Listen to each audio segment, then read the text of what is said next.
see how this goes. Good luck. It'll be fun. Okay. All right. So, I mean, a few, like last year, I couldn't even share my screen. That's how like tech savvy I was. I was like, where is it? And like everyone in the chat's like, it's the green button. And I'm like, where's the green? Yeah. So yeah. I felt really old, but I got there. But I think we're officially recording, and yeah. Nice. And so, Jules, did you tell Elizabeth about your background though? I mean, you have a very interesting background. So. Yeah. It's all right. But, it's all right. I'm a creative, so I work in entertainment as a creative director, on-camera host, actress sometimes. So yeah, and that's kind of how Sam found me, as he was looking for someone to help kind of host this, do the introductions, and yeah, so that's how we kind of connected. And I've been here, I guess, like close 2 years maybe. I'm like, yeah, I think so. Yeah. Oh, cool. Wow. What kind of acting did you do? A lot of like comedy. I love comedy. I'm not really a drama kind of person. I love comedy. I like making people laugh. I grew up in the theater, on stage, doing improv, musical theater, because I was a dancer as well. So yeah, I've just been, I think creatives are kind of all over the place. They just hop on every project. It's a very kind of like nomadic industry, I would say too, like traveling for things and doing different projects. Yeah, it's been fun. That's so fun. What a cool background. I agree with Sam's assessment. I know. Yeah, and the creative people are just so, wonderful. I mean, it's just, they have that extra energy, and so it's always, I mean, my daughter's like that, so I'm very fond. She loves theater, and she's also an artist, and so it's just, I think that that's kind of like a direct interface to joy. It's like, yeah, it's kind of like being a joy vegetarian, right? You're it's straight from joy to the body. And so I think that's compelling, where some of us, that are, in a profession, like I'm in compensation. I help people put together their compensation plans, and you may enjoy it because you're a behavioral analyst, but there's an extra step involved there. So it's I have to remind myself that I'm changing the world for these people. That by putting in compensation structures that are stable and things like this, that they're able to enjoy life and send their kids to college and things like this. But there's that extra step, right, of awareness that we have to tell ourselves. Right. That makes a lot of sense. I just dropped in. I was like, what am I? Tongue-tied. I know, I am a bit today. I'm trying to say 2 words at once. Yes, you're back from your vacay. Yes, had a great time in Spain. Oh, jealous. Yeah, wonderful. What'd you get up to? We were in the Basque region, which is very different from the rest of Spain. They've got their own culture, their own language, their own government, and you're also close to. We were in the Spanish part, but you're also close to the French Basque region too. So one day we just hopped over the bridge and we were in France, very easy, and just exploring these beautiful old villages, combined with new architecture and like they have a beautiful Guggenheim Art Museum in Bilbao. Great food, great wine, of course. So Can't forget that. All good. Yeah, you look refreshed. So yeah, thank you. We love Perfect. We love exploring. Hey, it's a big world. I mean, there's lots to see. I don't know how anyone wants to just sit at home, do nothing, like stay in like one place their whole lives. Like there's so much to see, so much to experience. It's not enough life to experience it all. So I'm with you there. Right. So we are at the top of the hour. So why don't we share the presentation? We can go ahead and start that multicast. Here it goes. Yeah. All right. So I start there, right, Sam? Okay. So everyone that's just joining us, Sam has just thrown me into the deep end today. So I'm hosting, but I'm also trying to broadcast. So if we have any mishaps, it's on me. Okay, so I'm hitting that button first, right, before I... Yeah, you can go ahead and share the presentation first, and then we can. Okay. I'm such a pro. I clearly know what I'm doing. All right. Hi, everyone. Welcome to the People Strategy Forum. My name is Jules, and I will be helping to host the forum today. If you've never been here before, really want to welcome you to the People Strategy Forum. I'm going to just get this slideshow going. Let's see how... Oh, hang on. Give me a second. Okay. There you go. Beautiful. This is so embarrassing, you guys. Nah. All right. You are doing fantastic.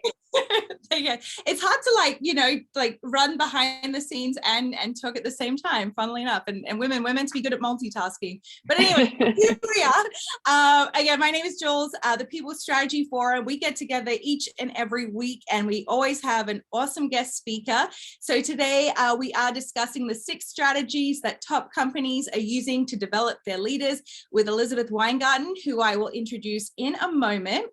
But again, if this is your first time here or you've been here before and you just need a quick reminder about what we do, the whole idea is to bring a panel of hosts and a guest speaker to help engage and energize and elevate your company and your employees. So we focus on strategies, human resources, diversity and inclusion. So many different topics are covered each and every week.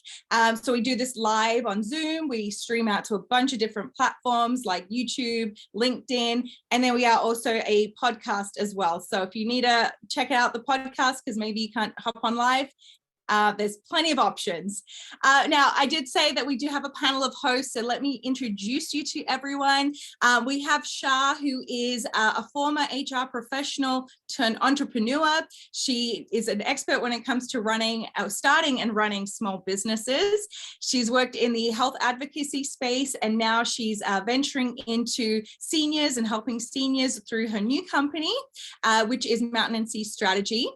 We also have Howard, who works with Comp Team. He has a long background in corporate and in compensation. So he helps organizations implement newer compensation practices so they can be more efficient, get rid of the spreadsheets, and be more up to date in business and in life. I don't think Sumit has joined. Let me just see. And we're missing Sumit, I think. Just want to check because I've done that to him before. Okay, so he's not on.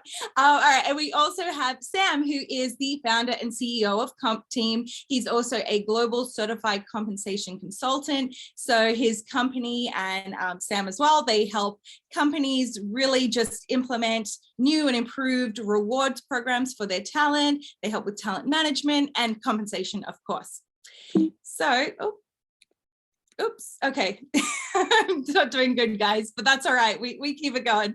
So that brings me to our guest speaker, and she is absolutely lovely. Her name is Elizabeth Weingarten, and we are so excited to have her here today because she is the head of behavioral science insights for a leadership company called Torch.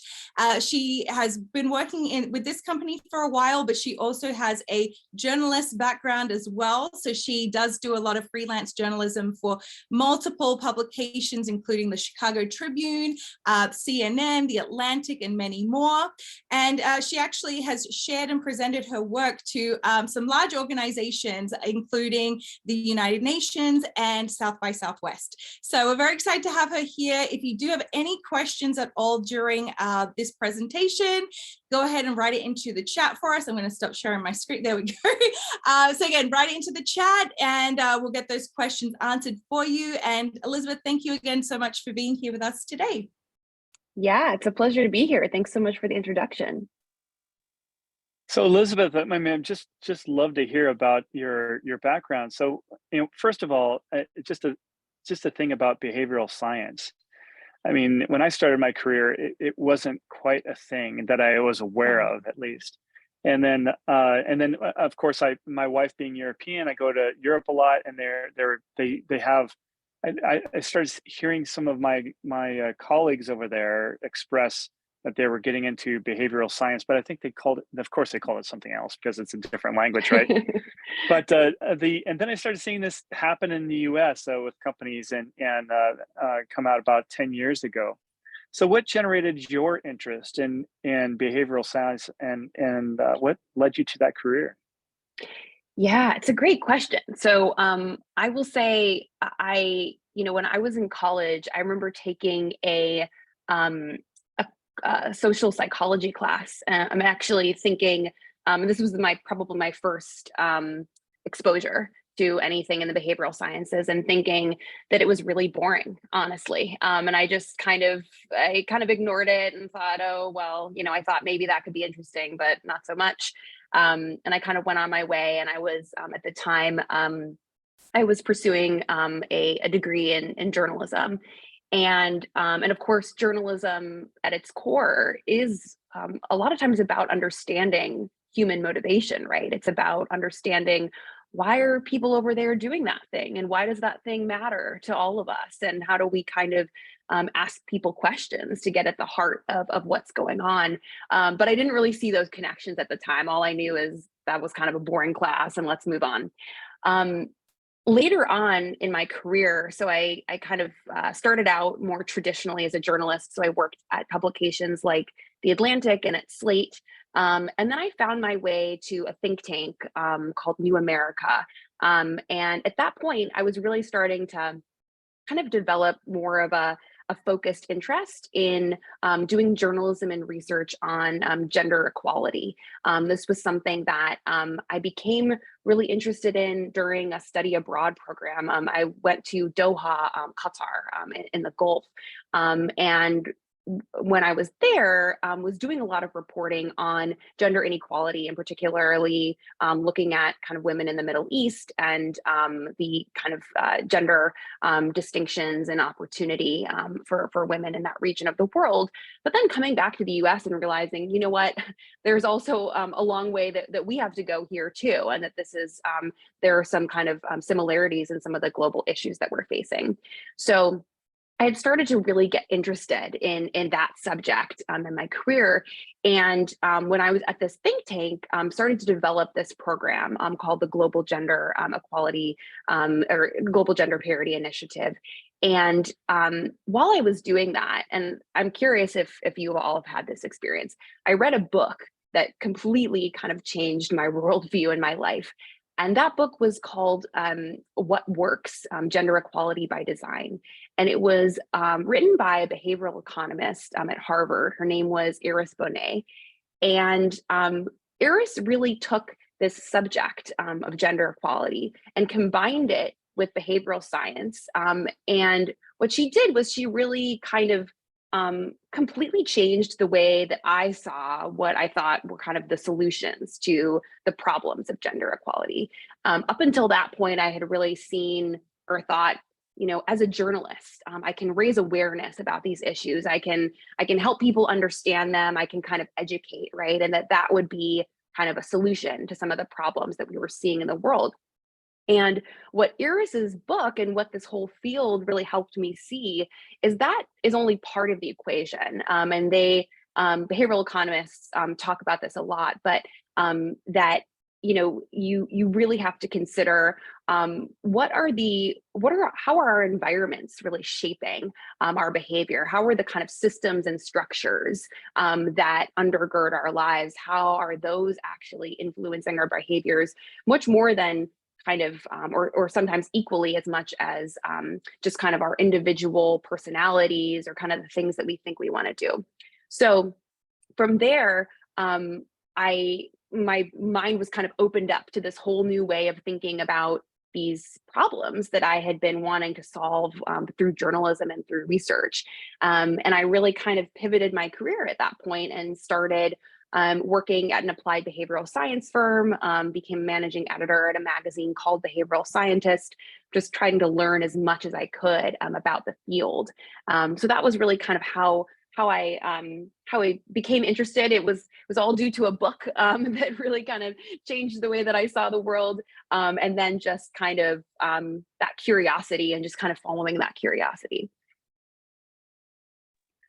Well, and gender equality and so forth is definitely a noble reason to inspire interest in this field. Of course, I mean, I often deal a lot with that in my field because of course we're looking at creating fair pay structures for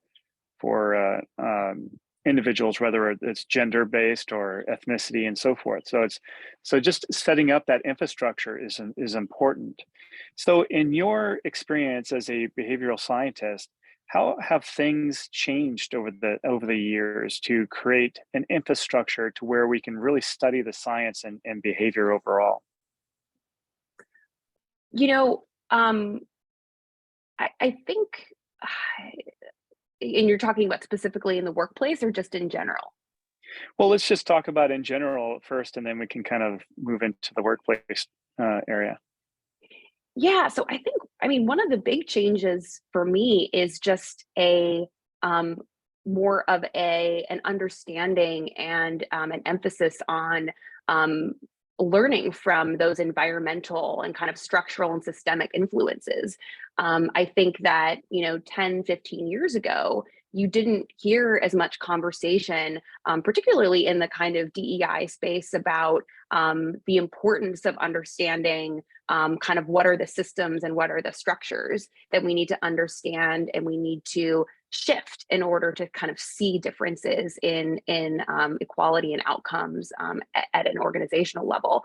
So I think that just kind of that conversation has been a big change, and I think you're also seeing shifts, at the organizational level, and really kind of seeing organizations that are more open to testing and more open to kind of an experimental mindset. So whereas, a lot of the kind of research and studying used to be kind of consolidated in academic institutions.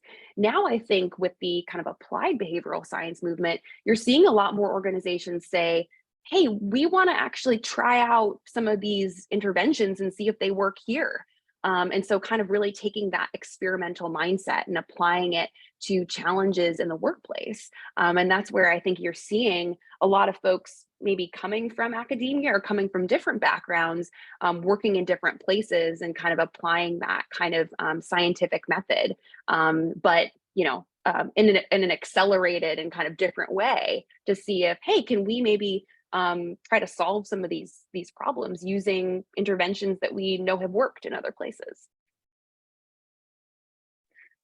So when we drill into these interventions, how would you explain? Can you give us a couple of examples? Sure. So one example that we can think about is, uh, when you talk about promotions and promotion, kind of equality in promotions, one thing that we know is that sometimes, you know, we see a disparity basically in terms of women often not getting promoted and as much as men, and that breaks down too in terms of fewer women of color getting promoted into top senior level positions. So there's a finding in behavioral science that basically shows if you opt somebody in to, and let me back up. So if you have a system at your organization where people are nominating others to get a promotion, or you have kind of a self-nomination, what some researchers what some researchers have found is that if you have kind of a default for women to or for a certain kind of population to be opted in to that promotion process, you're going to see kind of more equal outcomes at the end of the day. So instead of trying to get a population that maybe wouldn't always put themselves up for promotion, you're instead opting them in and kind of equalizing the playing field in doing that. So that's kind of one finding that organizations I know have tested and found that actually tends to work, and you see more equal outcomes in terms of promotions. Another place where we see this playing and out. before, and so Elizabeth, sorry to interrupt, but before we get off on that one, is it the intent of having a proactive advocate to basically encourage that that injustice, to prevent that injustice from happening? So somebody that you mentioned, to have kind of like a women being opted in. So another way is potentially like perhaps having a committee that looks at people of different genders and ethnicities and so forth, that are proactively trying to ensure that we're considering these people. Yeah, I think the distinction there is changing the system versus trying to de-bias a process. And when you actually change the system of promotions, so you're saying, we're not going to have this committee making these decisions. We're actually just going to kind of opt folks in to being considered. And maybe down the line, you still have people that are evaluating all of the people that are up for promotion. But it's kind of, it's getting at, I think, the same outcome that we want, just in a different way. So what you're talking about, having a group of people who's maybe trying to select people for promotions, and you're kind of looking across a whole population of potential managers and trying to see who do we want to get promoted into senior management. What you're still going to face there, if you don't have kind of an opt-in model, or kind of somebody folks kind of defaulted into that potential promotion pool, is you still may have potential biases kind of coming into play. And so there you would still want some kind of structured way of making sure that the decisions that you're making in that process are the least bias that they can be. Right. Well, perhaps I can give you an example. And what we do in my pay practice, and to ensure that when we do a job evaluation and so forth, we're classifying roles into functions and levels. And then, of course, when we'll have a bucket of people that are in a particular level that potentially could be part of that pool to be promoted into the next level above. And so we already know that the groups of people to be considered just in that same function. And we can also look in other functions to explore people that may be interested in that next role. But then the next thing to consider is readiness, right? I mean, some people are ready to be promoted, and some people are still developing. And so I think that's where there could be some debate about selecting people. But I guess if as organizations, if we have these structures in place, then it's easier for us to be more fair and just with our methodologies, and especially in this capacity. Would you agree? I do agree, because I think it's interesting, even with concepts like readiness, or even when we think about how organizations define potential, right? Like who has potential and who doesn't. It's so important to get really, really clear on what those concepts mean and what they mean in an objective way, right? Because I think that people throw around these ideas a lot, and I might have one idea in mind when I say somebody's ready to be promoted. You might have a totally separate idea of what that means. I might have one idea of what it means to have potential in an organization. You might have a different one. And so we see that even these concepts that we use to help us evaluate our direct reports or whoever is in an organization can be a little bit slippery and kind of ripe for bias. So that's why it can be really important to really evaluate what are some ways that we can kind of change the systems that we use or the structures that we use to kind of circumvent that bias where we can, and acknowledging that we're not ever going to get away from, human decision making entirely, nor would we want to, right? Some bias is good. There are lots of ways in which our kind of biases as humans serve us and are good. But what we want to do is really kind of be aware of the places where we don't want them, and they're gonna kind of hurt us at the end of the day. Can we dig into that a little bit more? Because usually when we talk about bias, it's in a negative connotation. So where can we use the word bias in a positive sense?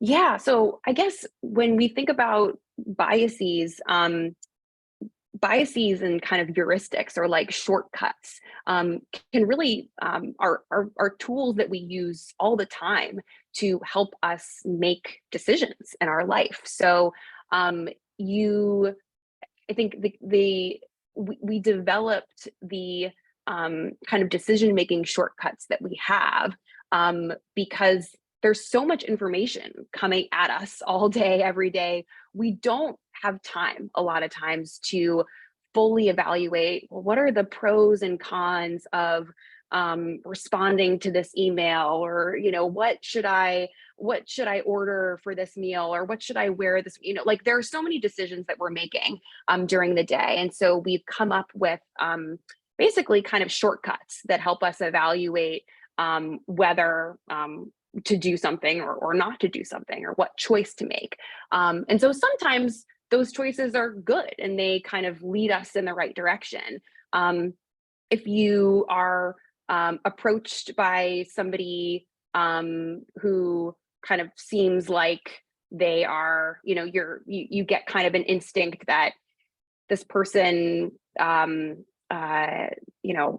maybe somebody sends you an email, and you kind of get the sense that like this something doesn't kind of seem right here. There are some like misspellings in this email, and it's, I don't really know the sender, and this person is asking me for like bank information. Like I don't think, this doesn't seem right, but it maybe is coming from, it looks like your bank. Those are kind of you're using some kind of heuristics there that are actually leading you to the right place, which is like, ignore this, delete this, right? So there are ways in which kind of are built in kind of those filters, those biases, those heuristics, whatever word you want to use, are actually helping us kind of navigate away from threat, make decisions easier, and kind of navigate the world. But of course, again, sometimes those shortcuts can lead us astray. So it's it kind of depends on the situation that you're facing.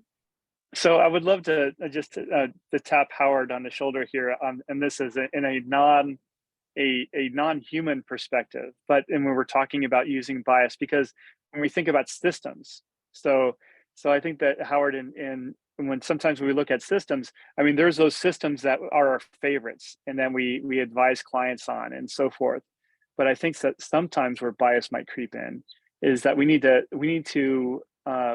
biased on the systems because we know they work, and we know they work well, and they would serve our clients well in that particular situation. But sometimes, systems, just like people, evolve, right?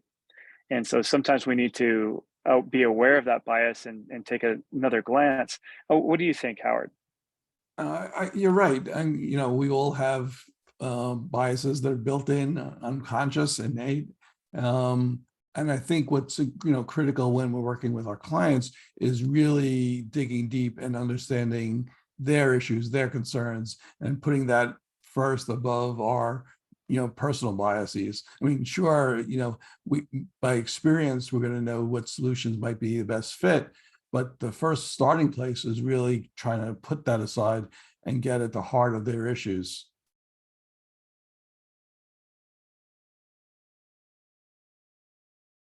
Oh, Sam, you're on mute. Yeah, another piece that I was thinking about is just from a cultural perspective. And so Sumit, some of these pieces when we're thinking about bias as well. And what Elizabeth was talking about was that, there's certain norms that we use as filters to make decisions.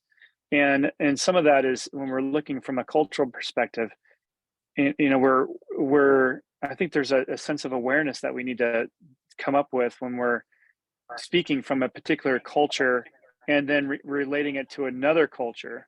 So I know that we talked about this recently in our offsite a couple of weeks ago about you know, understanding, you know, like for instance, the Indian culture where you come from, and then also understanding the U.S. culture and how we have to change our how we're addressing businesses in certain geographics. So can you give us a little bit of your thoughts on that? Definitely interesting question, Sam. In fact, I was thinking of this while watching an episode of Suits a few weeks ago, where they're actually they're trying to look for the lowest performing associate and firing them. And so they build a system, they create a complex algorithm, and it really works. They're able to narrow down who is rock bottom as a performer. And they decide to fire this person till somebody points out that this person is a team player. And if you look at the performance of all the people around them, you find that they're exponentially higher performers. So while this person as a sole individual may not be a great performer, he was actually improving the performance of everyone who sat around them, because he was focusing less on his own assignment, but in the process, he was improving 5 different projects. So a biased system, or a system where we assume that technology algorithms, they're not prone to human biases, would be fair, would be just, would have thrown that person out of the door. But he's a great contributor. And I think that's, so while of course it's a Netflix show, I think that was good learning about how just assuming AI or technology or systems will help us in remaining bias free will not happen. So irrespective of the culture we're operating in, I think human biases will creep in even when we're using systems, because who's building those systems? Us. So we just need to be cognizant of getting diverse perspectives to make sure our systems are not as biased or more biased than we are. Yeah, I couldn't agree more. And I think that point also, you know, taking us back to this idea of how do we gauge readiness for promotion? How do we gauge performance? And thinking about how often our definition of that is really narrow, right? And just from your point, you know, how do we open it up beyond this idea of, oh, what like performance rating did somebody get, or what do their metrics show, to how is that person supporting the members on their team? How are they, you know, talking about kind of leadership, right? Like, how are they helping others reach their potential and kind of unlocking talent inside an organization? Is that person a mentor, right? Like, are they, you know, there are all sorts of kind of dimensions of somebody's work performance that I think don't always get wrapped up into that question of, is somebody ready to get promoted? Do they have leadership potential? But that are so important for making those decisions. Absolutely. So I would like to kind of return back to, because we're talking about some leadership concepts here, and how this relates. And I know we do have a series of leadership concepts to visit. So can we jump back in there? I want to make sure we go through those steps. Yeah, absolutely. So just to kind of give us a little bit of context here. So earlier this year, Torch, the company that I work for, and just to kind of tell you a little bit about Torch too, Torch is a people development platform. And what we do is really to unlock the potential of people, teams, and organizations by making coaching more inclusive, more integrated with strategy, and more impactful for the businesses and organizations that we work with. And so essentially what I'm going to talk about is some of the research that we commissioned from Harvard Business Review Analytics Services. And what we were looking at is kind of all about how leadership development is evolving and what we can learn from organizations that are achieving really the best results from their leadership development programs. So this was research where we talked to 665 different respondents, executives or senior managers, and we learned a lot from this research, and I'll share a link it out so folks can access all of it. But one of the first things we learned was really kind of what were the biggest challenges for folks who are doing leadership development today. Two biggest challenges we found were related to strategy and getting resources for their initiatives. So we'll be curious to hear from all of you if those resonate. But what was interesting to me about those two challenges was that they're quite connected, right? If you set up your strategy correctly, it can really help you prove the ROI of your programs. And with that ROI, you have a better chance of getting the resources that you need. But the question for us as a result of that was really kind of what does a best-in-class leadership development strategy look like? And what we found was that there were really kind of 6 key strategic practices among the organizations that reported the strongest results from their leadership development programs. And again, these were the organizations that were seeing ROI from their programs, like increased revenue, increased productivity, performance, engagement. And so what I can do now is I'm happy to kind of talk through those 6 strategies. We can always like pause in between some of them. If you have comments or want to share or ask questions. So I can, does that sound okay? I can start with the first couple and then we can take a pause. All right, great. So the first strategy is to align leadership development with business objectives. And what that means is that from the start, these leading organizations, these organizations that are getting great results from their programs, are designing them to address a specific business challenge. So for instance, that could be retention, engagement, performance, or productivity. And I'll give you an example of one of our customers, the tech company Reddit. Are you all familiar with Reddit? Okay. They designed a leadership development program to enhance employee performance. The program allowed employees to invest in professional learning and development from sources that were external to the company. So gave them choices like coaching, classes, and conferences. Coaching ended up emerging as the kind of top choice for them. And in a study of impact, we found that employees who completed one of our coaching programs were 71% more likely to receive an exceptional performance rating on their review. So that's kind of strategy number 1, is aligning your leadership development with business objectives. The second strategy sounds pretty straightforward, is not as easy to do in practice, and that's measuring your results. So we found leading organizations are much more likely to use multiple metrics to evaluate the results of their programs. They're also more likely to actually measure ROI. And at Torch, we use something called the Kirkpatrick model as a guide for measurement. Is that something you all are familiar with? Okay. So for folks who are maybe less familiar with it, there are basically 4 levels of the Kirkpatrick model, and each level tells you something different about the effectiveness of your program. So level 1 is kind of reactions. Do folks like it? Level 2 is learning.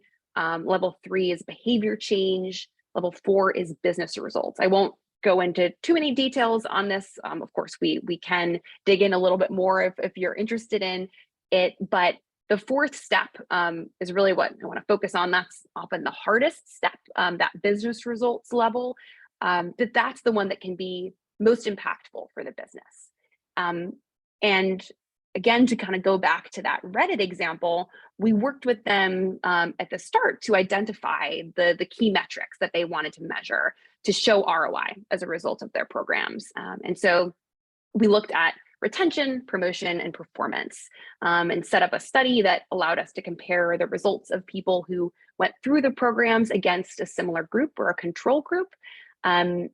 I already told you about the results on performance, but our team found also that people who went through the coaching program had 38% higher retention rate compared with a control group that didn't. And they were also 2.5 times more likely to get promoted. So I'll pause there on those first two, again, aligning leadership development with business objectives and measuring results, and see if anybody has any comments or questions. Well, sure, I'll jump in here. In one of my organizations, I was in charge of the learning and development department. And it was a challenge, because when I finally sat down with the financial CFO and started looking at the budget invested in learning development, the budget was literally slashed down to about a third. And that was kind of unfortunate, because that was my first year to take over that department. And so I love the concept of outside development and maybe being creative. However, I did find that it was typically the top, quote unquote, out of 9,000 employees, top 30 leaders, that most of the investment dollars, and we're talking hundreds of thousands of dollars, including off retreats and you can imagine, a university training and learning and development. And I always questioned, the ROI, because those top 30 leaders, sadly, if we were to go back and take a look at the turnover, I would say about 25 to 30% of those leaders went through the leadership programs and then they left the organization. So when you talk about the return on investment, I challenge the vice presidents. Okay, you can't just throw out that we're going to give every employee 51 hours of quote unquote development and not invest, as we are investing in the top 30 leaders that if statistically are leaving anyway. So we had a retention issue. And you can't just throw out to a leader saying, okay, every employee needs an IDP, individual development plan, with no structure, with no strategy behind it, and they need to keep it as cheap as possible. So learning and development department, Shar, Miller, figure it out. So most of those dollars went to that top 30 in a 9,000 employee organization. So thank you for what you shared. I didn't touch everything you talked about. And my colleagues here have heard me say, I felt like I was sitting on an island with executives trying to convey the importance that this development needs to be at all levels of an organization. And you know how big that organization I'm referring to is. And how do you convince an executive level how this return on investment truly improves productivity and quality initiatives, as well as a great ROI, particularly when they're siloed and thinking we only need to focus on this small group of individuals? And what would your recommendation be to convey that to an executive team? Yeah, it's a great question, and it's something that a lot of our customers face, is like, how do you kind of move those senior level executives? And I think, one of the things that we've found and that we try to convey is that leadership development can actually have a big impact, even if it's focused on one group of individuals. I think if you have the budget and if you can do it across an organization, that's great. But I think the key distinction that we try to make, and that I heard in your story too, is the difference between kind of point in time leadership training. So, somebody going through a program, right, that kind of has a start and an end date, and you learn something and then you kind of go back to your job, versus something like coaching. And the difference that we see, and we really see kind of like a leadership development training effectiveness gap, where you kind of put somebody in through a training, they learn a lot, they're really excited, but something happens, a few days after that training, which some people call the forgetting curve, but it's really a steep drop off where you learn something or you forget something like 75% of what you learn, a couple weeks after basically the training ends. And the difference is, with something like coaching, you're actually kind of applying the lessons that you learn continuously to your work and to your life. You have an accountability partner. So you are, somebody's actually holding you accountable for the changes that you say that you're going to make. You're also in a place of psychological safety. So you're able to be more honest about what are the challenges that are coming up from you. What do you really need help with? So what I'm getting at is one of these things, coaching is actually designed with behavior change in mind. So at the end of the day, it is an intervention that's shown to be much more effective in actually changing the behavior of leaders.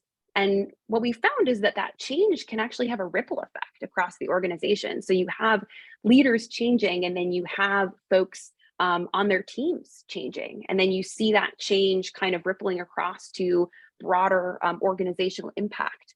So I think one of the things that we've seen that really kind of moves the needle and helps make the case is not necessarily saying, which can be true, like this needs to be offered to everybody, but more so the modality needs to shift. The way that we think about how we're developing leaders needs to shift away from kind of a one size fits all training, which has its place, right? Like, it's not to say that trainings aren't good and can't be useful. They absolutely can be. But I think a really important complement to them is this kind of one size fits one application. And how do we really pair folks, whether it's the kind of top leaders at an organization, or what we've found too is folks that are going through what we're starting to call kind of moments that matter, right? Or kind of transitional moments in their careers and lives. What we know, again, from behavioral science is there's something called the fresh start effect.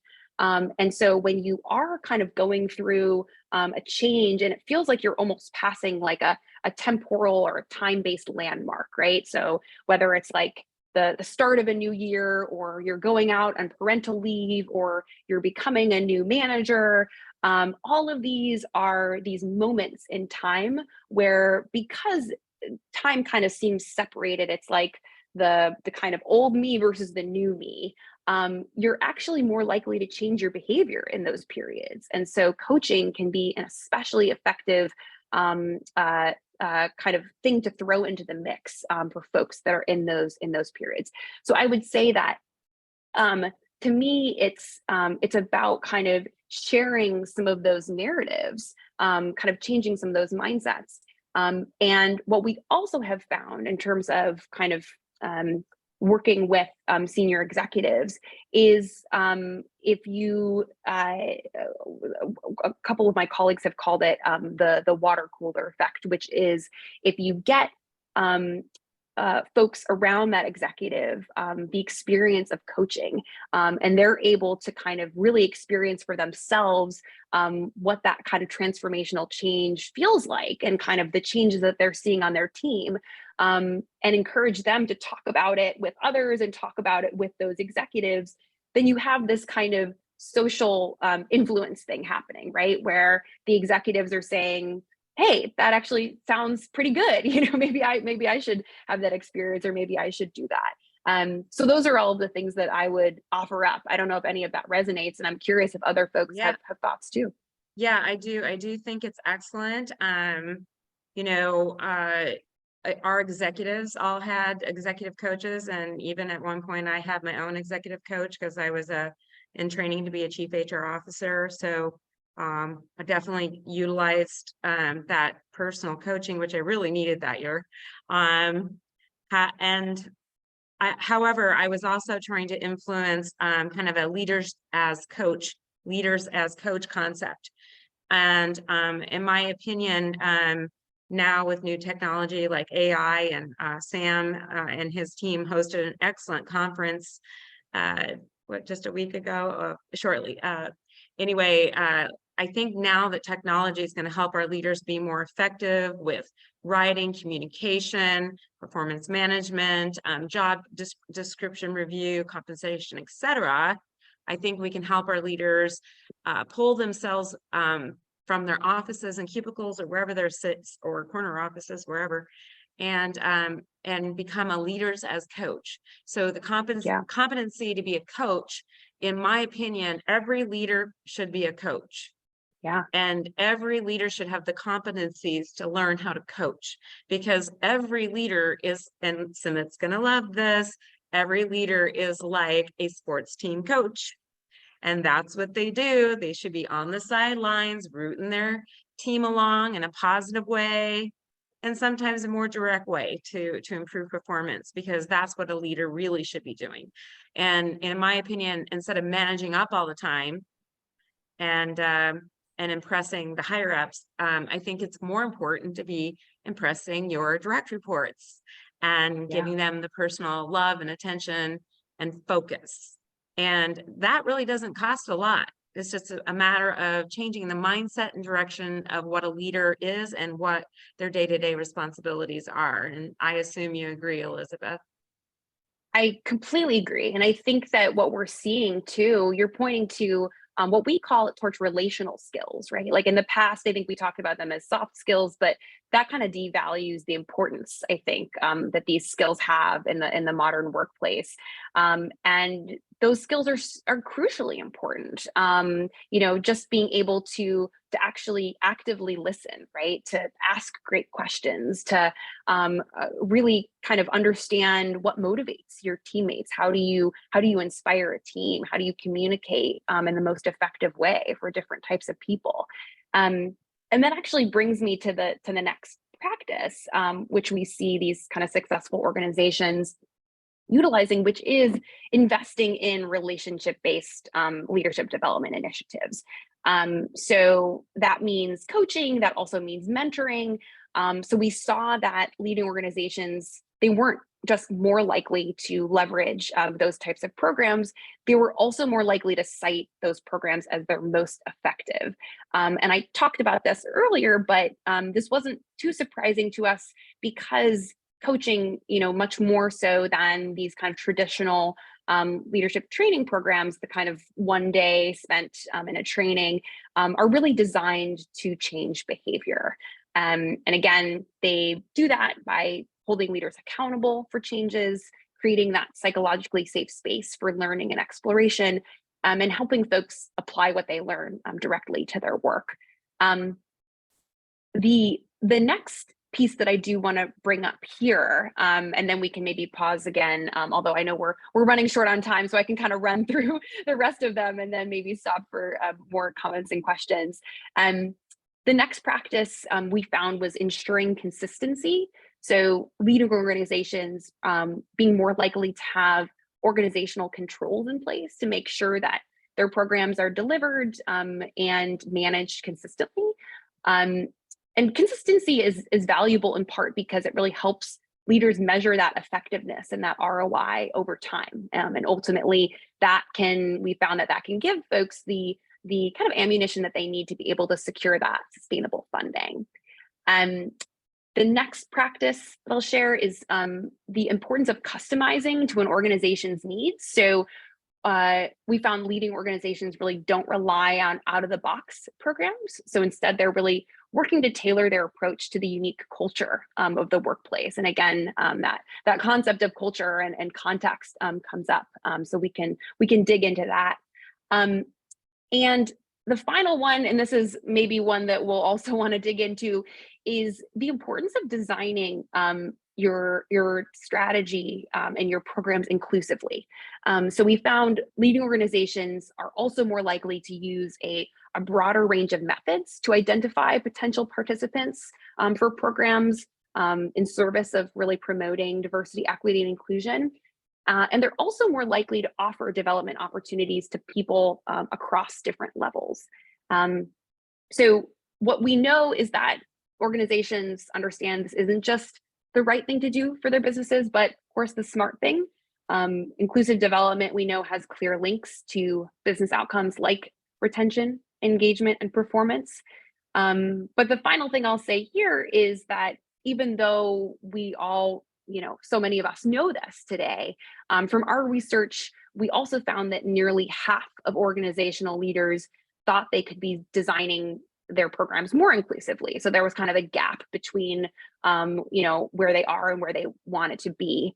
And many of them reported that they actually thought they could be excluding people from opportunities like coaching and mentoring that they thought could benefit from it the most. So I'll pause there and see if folks have any questions or comments on any of those practices. No, I think that's hugely impactful, Elizabeth, those insights that you mentioned. So yeah, thank you very much. But we are quickly approaching the top of the hour. So I want to make sure that Jules, maybe we can take a look at our next week's speaker and then open for questions.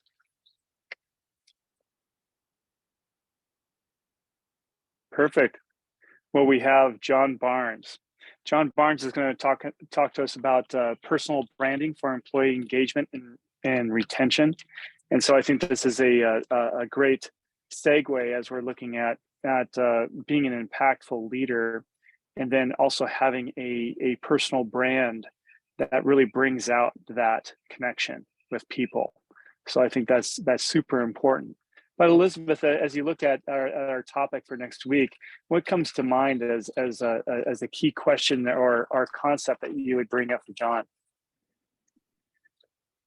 Oh gosh. I mean, I think the whole concept of personal branding is a really interesting one. And I guess I would just be curious about kind of how he thinks about the intersection of values and personal branding. And where does an exploration of values come into that? That's kind of where my mind goes first, because I'll be honest with you, the whole idea of like having a brand makes me feel a little bit icky. So I guess like, but at the same time, I know that that's, what so many of us have to do, because to me, the kind of, the way that I would think about brand is kind of what is my story? What's the narrative that I want to share with the world? And how do I construct that narrative so that it is rooted in the values that are most important to me? And so I guess I would just be curious, kind of where does narrative, where do values kind of fit into that concept, and are those things that that he's really thinking about? Yeah, I think you hit it right on the head there, Elizabeth. I mean, really making sure that we're living our values and are aligned with the organization values as we're interacting as leaders and communicating with our people and so forth. So anyway, as we come to a close here, how can people reach out to you and learn more about what you do and how Torch can help them? Sure. So you're welcome to reach out to me on LinkedIn. You can connect with me on email, just elizabeth@torch.io.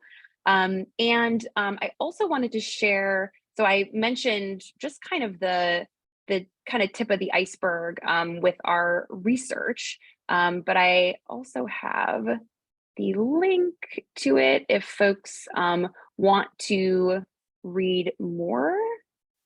And oops, let me find it. There we go. So that is the link to more of that research. And please do take a look and reach out to me if you have any questions or you want to chat about it more. Oh, thank you, Jules. Sorry, sent that accidentally. Hey, we all do it from time to time. But it was so fun to be here with all of you, and I really appreciate the opportunity. Yes, a true pleasure. Thank you so much, Elizabeth, for sharing your wisdom with us today. Yeah, absolutely. Yes. All right. Nice meeting you. Nice job. Thank you. Thank you. Well, thank you, everyone, for joining us here on the People Strategy Forum, and we'll see you next week. Looking forward to it. Take care. Thanks, everybody. Bye. Bye.